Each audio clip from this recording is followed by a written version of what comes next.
Hey guys, welcome back to Catching IQ. This is Jeremy. Today I'm going to talk to you a little bit about what scouts are looking for in catchers and how you can catch their eye. But first, make sure you subscribe and hit the bell. That way you get a notification when we upload a new video. That way you won't miss it. Today we're also giving away a free video analysis of one of your skills. That could be either receiving, blocking, throwing, or even hitting. Keep watching and we'll give you the details later in the video.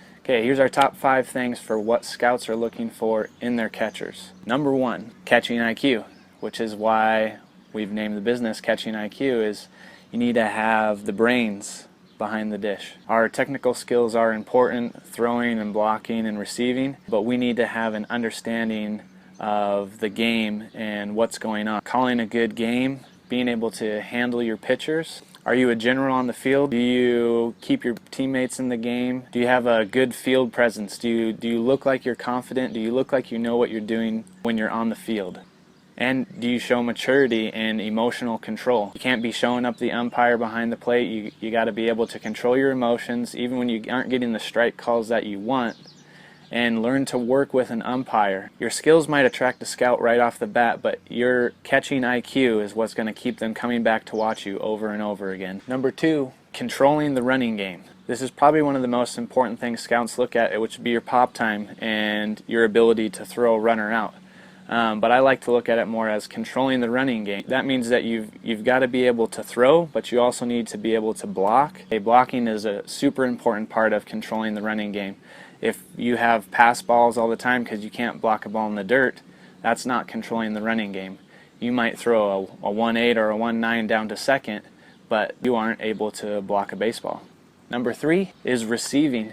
Do you keep strikes? And you need soft hands but strong hands. Okay, if we're going to keep strikes, we got to be able to receive the pitch and keep it in the zone. We can't be receiving hard fastballs and our gloves moving out of the strike zone.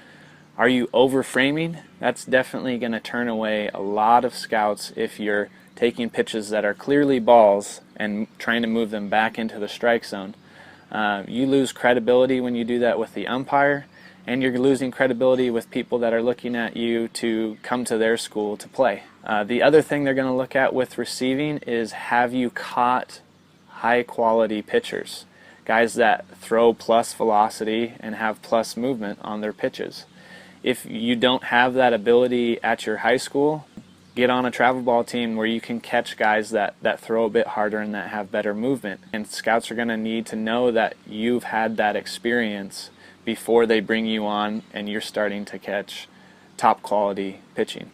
Number 4 is mobility and athleticism. Do you look comfortable behind the dish? If you don't look like you're comfortable back there, then it looks like you don't know what you're doing. Okay, so you need mobility and you need athleticism. The days of having a big, overweight, slow player behind the dish are gone. Most catchers that you see now, they're good athletes. Even the guys that are a bit bigger, they're still athletic behind the dish, they still have good flexibility, and they're an athlete. They can make a diving play or field a bunt and throw out a runner. You have to have the mobility to be able to give a good low target at the knee height.